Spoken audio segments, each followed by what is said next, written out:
కరప మండలం గొడ్డటిపాలెం గ్రామంలో doctor BR Ambedkar యువజన నాయకులు ఏర్పాటు చేస్తున్న పార్కును ఆదర్శ్ పార్క్ గా తీర్చిదిద్దేందుకు తన వంతు సహకారం అందిస్తానని ఎస్సీ సెల్ మాల కార్పొరేషన్ డైరెక్టర్ కొల్లాబత్తుల అప్పారావు పేర్కొన్నారు. కాకినాడ జిల్లా కాకినాడ రూరల్ నియోజకవర్గం కరప మండలం గొడ్డటిపాలెం గ్రామంలో కీర్తిశేషులు పేరూరి కర్ణుడు, రాఘవమ్మ మరియు కళ్యాణి, లక్ష్మి వారి జ్ఞాపకార్థం వారి కుటుంబ సభ్యులు నూతనంగా ఏర్పాటు చేసిన డాక్టర్ బిఆర్ అంబేద్కర్ విగ్రహావిష్కరణ మరియు బుద్ధ పార్క్ ప్రారంభోత్సవ కార్యక్రమం ఘనంగా జరిగింది. డాక్టర్ బిఆర్ అంబేద్కర్ యువజన నాయకులు ఏర్పాటు చేసిన ఈ కార్యక్రమానికి ఆంధ్రప్రదేశ్ రాష్ట్ర ఎస్సీ సెల్ మాల్ కార్పొరేషన్ డైరెక్టర్ కొల్లాబత్తుల అప్పారావు ముఖ్య అతిథిగా పాల్గొని విగ్రహాన్ని ప్రారంభోత్సవం చేశారు. ముందుగా డాక్టర్ బిఆర్ అంబేద్కర్ బుద్ధుని చిత్రపటానికి వచ్చిన అతిథుల చేతుల మీదుగా జ్యోతి ప్రజ్వలన చేసి పూలమాలలు వేసి ఘనంగా నివాళులర్పించారు. అనంతరం దాతలు ఏర్పాటు చేసిన నూతన విగ్రహాన్ని కొల్లాబత్తుల అప్పారావు ప్రారంభోత్సవం చేసి పూలమాల వేసి ఘనంగా నివాళి అర్పించారు. అనంతరం అంబేద్కర్ యువజన నాయకులకు వాలీబాల్, నెట్ పంపిణీ చేశారు. ఈ సందర్భంగా ఎస్సీసెల్ డైరెక్టర్ కొల్లాబత్తుల అప్పారావు మాట్లాడుతూ యువత అంతా అంబేద్కర్ ఆశయాలను ముందుకు తీసుకెళ్లాలని అన్నారు.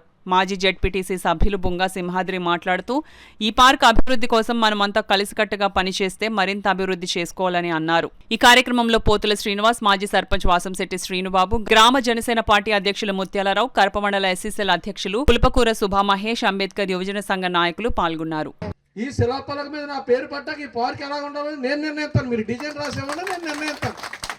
ఒక గుడ్లప్పర అంటే కొల్లాబత్తుల అప్పారావు గుడ్లప్పర ఉన్నాడు. మాటల మనసు కాదు, చేతల మనసు కాబట్టి ఒక గ్రామంలో, ఒక వార్డులో, ఒక అచ్చితాపురలో, ఒక గ్రామ కమిటీలో 4-5 కుర్రోళ్ళు ఉంటేనే పడలేనటువంటి ఆ గ్రామంలోంచి ఒక జిల్లా ప్రెసిడెంట్గా, ఒక ఆంధ్రప్రదేశ్ డైరెక్ట్గా ఎదిగానంటే నా పట్టుదల, నా విధి, నా విధానం నాకు తెలుసు. ఇక్కడ ఏం చేస్తే అప్పారావు పేరు మనోగడ ఉంటుందో అది చేసి చూపిస్తాను. ఈ కరప మండలానికే ఆదర్శమైన పార్కుగా ఇది చేస్తానని చెప్తున్నాను. వరాలు ఇమ్మన్నారు కదా, వరాలు ఇవ్వను. ఒకవేళ అయితే 50 లక్షలు చెప్తాను, అది పెద్ద పని కాదు నాకు. ఇది చేసి చూపించిన తర్వాత దీని ఓపెనింగ్కి పోతి శ్రీనివాసరావు గారు, ఈ శ్రీనివాసరావు గారు వీళ్ళందరూ చెప్తారు అప్పారావు గారు ఎంత శ్రమ ఉందనేసి. ఎందుకంటే సార్ నేను చెప్తాను, మనం సాధించడం అంటే మాటలు చెప్పేయడం కాదు, పని చేసి చూపిస్తాను. చేసిన తర్వాత ఈ పార్క్ కాకినాడలో అన్ని పార్కులకి ఆదర్శమైన పార్క్గా తీర్చిదిద్దాం. కాబట్టి మన రాజకీయాలు పక్కన పెట్టి, మా మతభేదాలన్నీ పక్కన పెట్టి మనందరూ కలిసికట్టుగా దీన్ని నిర్మించాలనుకుంటే ఖచ్చితంగా ఇది మనం అనుకున్న స్థాయిలో పూర్తవుతుంది. మన గ్రామస్తులు, యూత్, గ్రామంలో ఉన్న ప్రజలకు అందరూ ఒక మాట మీద ఉండి మన గ్రామంలో ఇతరులకు ఏ కుటుంబ సభ్యుల్లో ఏదైనా తగాదాలున్నా ఇది అందరికీ సంబంధించిన సమస్య కాబట్టి అవన్నీ పక్కన పెట్టి దీన్ని ముందుకు తీసుకెళ్లాలంటే మన గ్రామస్తులు, యూత్ అందరూ కలిసి ముందుకు రావాలి.